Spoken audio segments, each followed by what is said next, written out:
జై తెలంగాణ ఒక్కసారి పిడికిలి ఉన్న ప్రతి ఒక్కరు పిడికిలి లేపాల జై తెలంగాణ స్టేజ్ మీద ఉన్న పిడికిలి లేవా మ్యూజిక్ బంద్ చేయమని మ్యూజిక్ బంద్ చేయమని రెండు పిడికిలు లేవాలా జై తెలంగాణ గిరిజనుల ఐక్యత జై సేవలాల్ ఈరోజు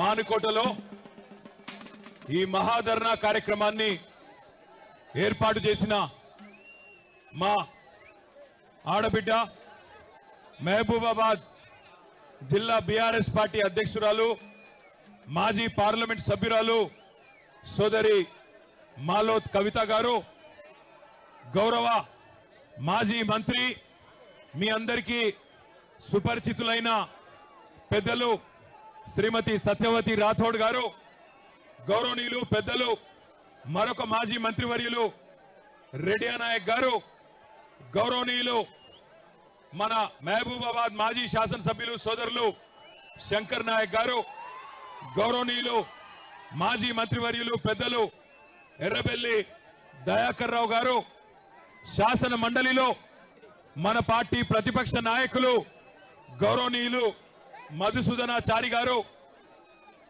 జనగామ శాసనసభ్యులు సోదరులు పల్లా రాజేశ్వర్ రెడ్డి గారు, సూర్యాపేట శాసనసభ్యులు మాజీ మంత్రివర్యులు గుంతకండ్ల జగదీశ్వర్ రెడ్డి గారు, హుజూరాబాద్ ఎమ్మెల్యే సోదరుడు పాడి కౌశిక్ రెడ్డి గారు, పెద్దలు మీ అందరికీ సుపరిచితులు ఒక డైరెక్టర్ జనరల్ ఆఫ్ పోలీస్ ర్యాంకులో పనిచేసి ఈరోజు కష్టకాలంలో కేసీఆర్ గారికి మన పార్టీకి అందరికీ అండగా ఉంటున్న గౌరవనీయులు మొన్ననే నాగర్ కర్నూలు పార్లమెంట్ అభ్యర్థిగా పోటీ చేసిన శ్రీ ఆర్ఎస్ ప్రవీణ్ కుమార్ గారు, గౌరవ మాజీ శాసనసభ్యులు సోదరి హరిప్రియ నాయక్ గారు, గౌరవనీయులు మహబూబాబాద్ ముద్దుబిడ్డ మీ అందరికీ సుపరిచితులు ఎమ్మెల్సీ తక్కల్లపల్లి రవీందర్రావు గారు, గౌరవనీయులైన నర్సంపేట మాజీ శాసనసభ్యులు సోదరులు పెద్ది సుదర్శన్ రెడ్డి గారు, వరంగల్ మాజీ శాసనసభ్యులు సోదరులు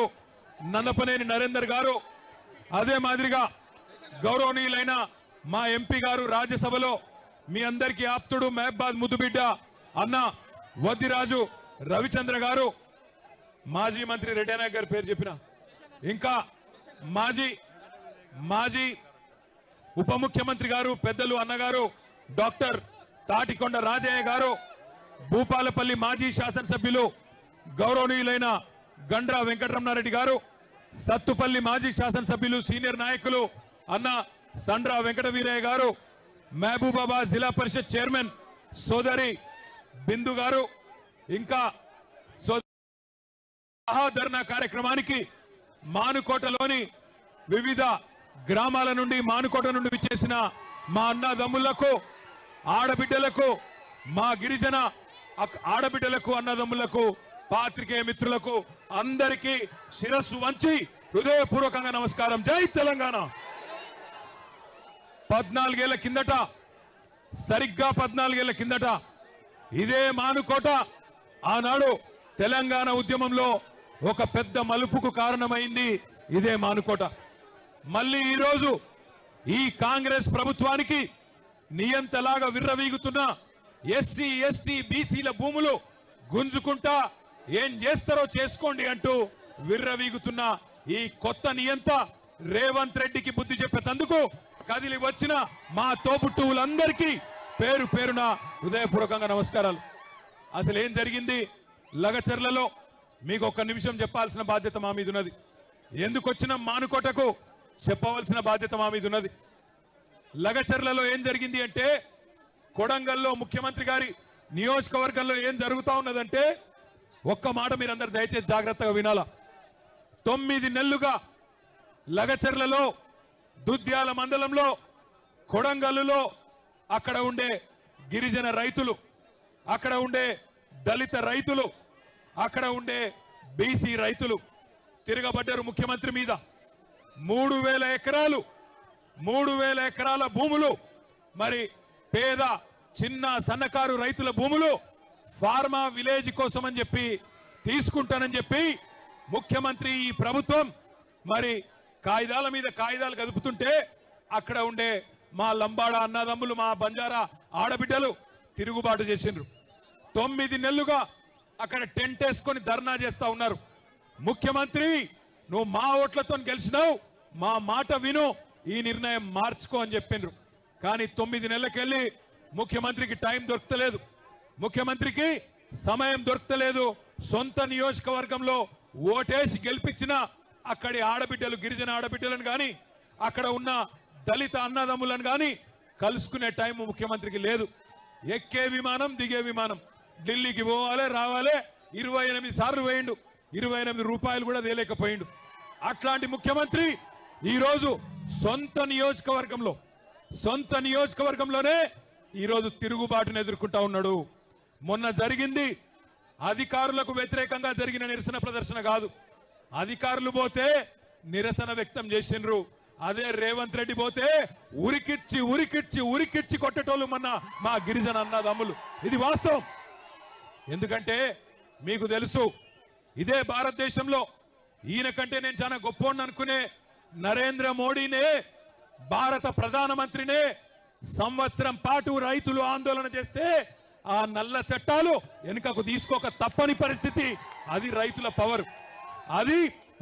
పవర్ భారతదేశంలో ఇలా రైతులతోనే పెట్టుకున్నాడు రేవంత్ రెడ్డి చిన్న సన్నకారు రైతులు బక్కజిక్కిన ప్రాణాలు వాళ్ళతోని ఇలా జులుం చేసే ప్రయత్నం చేస్తా ఉన్నాడు మమ్మల్ని అన్నాడు మాకు డీజీపీ గారికి ఫోన్ చేస్తే మానుకోటలో ధర్నా ఉన్నది మా గిరిజన అన్నదమ్ముల కోసం మా గిరిజన రైతుల కోసం మా ఆడబిడ్డల కోసం ఎవరినైతే మీరు ఇవాళ జైల్లో పెట్టినరో 30 మంది రైతులను వాళ్లకు సంఘీభావంగా మానుకోటలో ఉండే మా బంజారా అన్నదమ్ములు కదులుతున్నారు అంటే ఆయన అంటాడు డీజీపీ గారు అయిపోయింది కదా లగచర్ల ఇక్కడెందుకు అంటాడు మానుకోటలో ధర్నా ఎందుకు అంటాడు ఒక్క మానుకోటలోనే కాదు రేవంత్ రెడ్డి ఈ రాష్ట్రంలో అవసరమైతే ఎక్కడెక్కడ బీద వాళ్ళు ఉన్నారో ఎక్కడెక్కడ గిరిజన రైతులు ఉన్నారో ఎక్కడెక్కడ మా దళిత అన్నదమ్ములు ఉన్నారో ఎక్కడెక్కడ బలహీన వర్గాల అన్నదమ్ములు ఉన్నారో మొత్తం 119 నియోజకవర్గాల్లో అవసరమైతే ఆ కొడంగల్ బక్కజిక్కిన రైతుల కోసం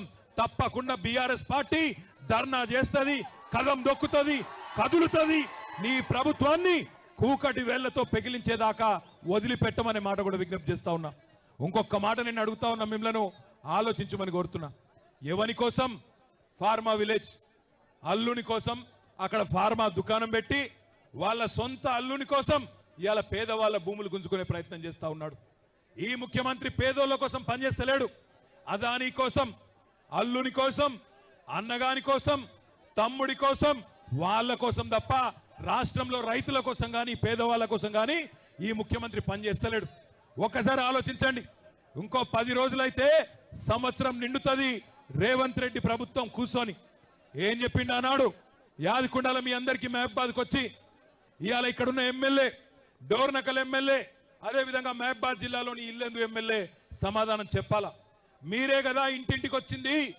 మీరే కదా గల్లీ గల్లీ తిరిగింది 6 గ్యారెంటీలు అన్నారు 100 రోజుల్లో అమలు చేస్తామన్నారు పేదవాళ్ళకు అండగా నిలబడతామన్నారు ఏ ఒక్క హామీ అన్న అమలైందా ఒక్కసారి చెప్పవలసిందిగా కోరుతా ఉన్నా కేసీఆర్ ఉన్నప్పుడు రైతు బంధు పడుతుండే అంటే ఎస్ అనాలే పడుతుండేనా కేసీఆర్ ఉన్నప్పుడు రైతు బంధు టైంకి పడుతుండేనా రైతు బీమా వస్తుండేనా 24 గంటల కరెంట్ వస్తుండేనా మరి రేవంత్ రెడ్డి వచ్చినాక వస్తున్నాయా రైతు బంధు ఎగ్గొట్టిండా రైతు బీమా బంద్ పెట్టిండా బోనస్ బోగస్ అయిందా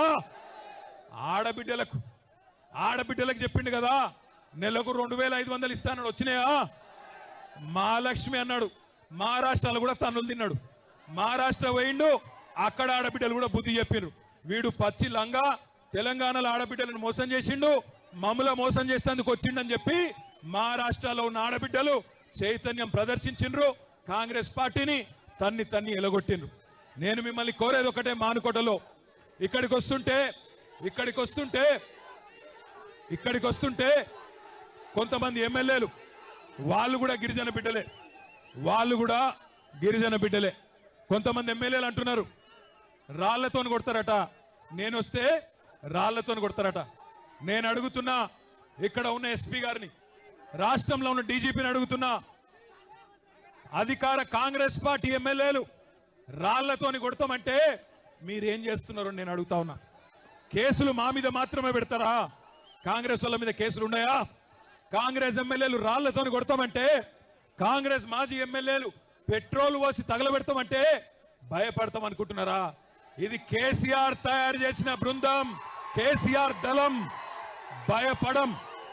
రాళ్లతోని మానుకోట సాక్షిగా చెప్తున్నా, మానుకోట రాళ్ల మహత్యమేందో తెలంగాణను అడ్డుకున్న ప్రతి ఒక్కడికి తెలుసు.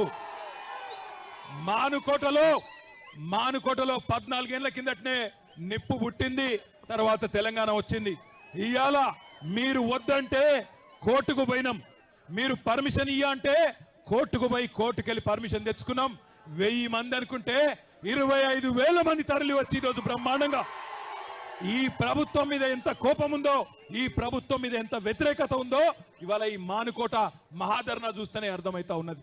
నేను మీ అందరితో ప్రార్థించేది ఒకటే, తప్పు జరిగింది, మోసపోయినాం, పర్వాలేదు, ఏమి ఇబ్బంది లేదు, 4 ఏళ్ళు గట్టిగా కొట్లాడదాం. ఒక లగచర్ల కాదు, ఎక్కడ అన్యాయమైన గొంతిప్పుదాం.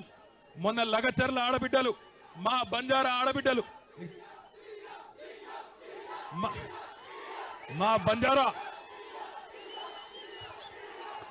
బంజారా ఆడబిడ్డలు, ప్లీజ్ మాట్లాడి, గొంతు పోతుంది, మాట్లాడి. మా బంజారా ఆడబిడ్డలు 30 మంది రైతులను జైల్లో పెడితే వాళ్ళు భయపడలే. మీరు చూసింటారు, జ్యోతి అనే ఆడబిడ్డ 9 నెలల ప్రెగ్నెంట్. ఆమెను మేము అన్నాం, వద్దులే అమ్మా, నువ్వు ఉండు, ఢిల్లీ దాకా ఎందుకు, ఉండు తల్లి అంటే, లేదన్నా నేను బంజారా బిడ్డను కొట్లాడతా, తప్పకుండా రేవంత్ రెడ్డి భరతం పడతా అని చెప్పి ఢిల్లీ దాకా వచ్చింది. ఢిల్లీకి వచ్చి ఆ జ్యోతి అక్కడ ఉన్న మానవ హక్కుల కమిషన్ను, అక్కడ ఉన్న SC/ST కమిషన్ను, అక్కడ ఉన్న మహిళా కమిషన్ను కలిసి ఆమె బాధ చెప్తుంటే, ఒక జ్యోతి, ఒక దేవి, ఒక సోనీబాయ్, ఒక కిష్టీబాయ్, అదే విధంగా మిగతా ఆడబిడ్డలు వాళ్ళ బాధ చెప్తుంటే ఆ కమిషన్ సభ్యుల కళ్ళల్లో కూడా కన్నీళ్లు తిరిగినాయి. వాళ్లకు కన్నీళ్ళు వస్తున్నాయి, కానీ ఇక్కడ ఉన్న రేవంత్ రెడ్డికి కానీ, ఇక్కడ ఉన్న కాంగ్రెస్ ఎమ్మెల్యేలకు కానీ గిరిజన బిడ్డల కష్టాలు కనబడతలేవు. అందుకే నేను అనేది, లగచర్లలో జరిగింది ఇవాళ రేపు మనకు కూడా జరగచ్చు, రేపు మానుకోటలో కూడా జరగచ్చు, రేపు మిర్యాలగూడలో జరగచ్చు, సాగర్లో జరగచ్చు, రాష్ట్రంలో ఎక్కడైనా జరగచ్చు. అందుకే ఒక దగ్గర ఒక్కలకు అన్యాయం అయితే, ఎట్లయితే ఒక కాకికి దెబ్బ తగిలితే 100 కాకులు వచ్చి కావు కావుమని కాపాడుకుంటాయో, అట్లాగే తెలంగాణలో ఏ గిరిజన బిడ్డకు అన్యాయమైనా, ఏ గిరిజన ఆడబిడ్డకు అన్యాయమైనా రాష్ట్రం అంతా కదలాలే. మా గిరిజన అన్నదమ్ములు కదం దొక్కాలని విజ్ఞప్తి చేస్తా ఉన్నా. మీరే కదా ఆనాడు కేసీఆర్ ను డిమాండ్ చేస్తే, మీకోసమే కదా 6% రిజర్వేషన్ 10% చేసింది. 6% రిజర్వేషన్ చేసింది, 10% కేసీఆర్ గారు చేసిన మాట వాస్తవమేనా? కేసీఆర్ గారు 6% రిజర్వేషన్ 10% చేసిన మాట వాస్తవమేనా కాదా? పోడు భూముల పట్టాలు ఇచ్చింది వాస్తవమేనా? తాండాలు పంచాయతీలు చేసింది వాస్తవమేనా? మరి ఇన్ని చేసిన కేసీఆర్ గారు సరే కొన్ని మాయ మాటలు నమ్మి మోసపోయినాం, ఇబ్బంది లేదు. కానీ రేపటి రోజున ఈ రేవంత్ రెడ్డిని, కాంగ్రెస్ ప్రభుత్వాన్ని మానుకోటలోనే కాదు, ఊరూరా ఉరికిచ్చి కొట్టే బాధ్యత కూడా, ఉరికిచ్చి ఓట్లతో తరిమే బాధ్యత కూడా మీరే తీసుకోవాలా. మానుకోట ఇది మొదటి అడుగు మాత్రమే. రాష్ట్ర వ్యాప్తంగా మా కొడంగల్ ఆడబిడ్డల కోసం మద్దతు కూడగడతాం. మానుకోట మొదటి అడుగు, రాష్ట్రం అంతా తిరుగుతాం. రాష్ట్రంలోని ప్రతి తాండా, ప్రతి పల్లె నుంచి కూడా పెద్ద ఎత్తున రైతులను కూడగడతాం. రేవంత్ రెడ్డికి, కాంగ్రెస్ ప్రభుత్వానికి వ్యతిరేకంగా మద్దతు కూడగడతామని చెప్పి కూడా తెలియజేస్తూ, మీ అందరికీ పేరు పేరున మానుకోటలోని తాండాల నుంచి, గ్రామాల నుంచి తరలి వచ్చిన మా అన్నదమ్ములకు, ఆడబిడ్డలకు పేరు పేరున మీ అందరికీ రామ్ రామ్ తెలియజేస్తూ, మళ్ళొక్కసారి బాయ్ బియాన్ రామ్. మీ అందరికీ కూడా నేను ఒకటే విజ్ఞప్తి చేసేది, మానుకోటలో ఇవాళ మీరు కదం దొక్కి మాకు శక్తిని, ఉత్సాహాన్ని, స్ఫూర్తిని ఏదైతే ఇచ్చినారో జీవితాంతం గుర్తుపెట్టుకుంటాం. మానుకోటకు రుణపడి ఉంటాం. తప్పకుండా మా గిరిజన బాతికి ఎక్కడ కష్టం వచ్చినా బీఆర్ఎస్ అంటే భారత రాష్ట్ర సమితి మాత్రమే కాదు, బంజారా రాష్ట్ర సమితి అనే విధంగా మీకోసం కదులుతామనే మాట కూడా తెలియజేస్తూ జై తెలంగాణ గట్టిగా అన్ని పిడికి లేవాలి. జై తెలంగాణ వెనకాల దాకా జై తెలంగాణ, జై సేవలాల్, కేసీఆర్ గారి నాయకత్వం, కేసీఆర్ గారి నాయకత్వం. నేను ఇంకొద్దిసేపు మాట్లాడదాం అనుకున్నా కానీ మీరు మాట్లాడించట్లేదు. Thank you.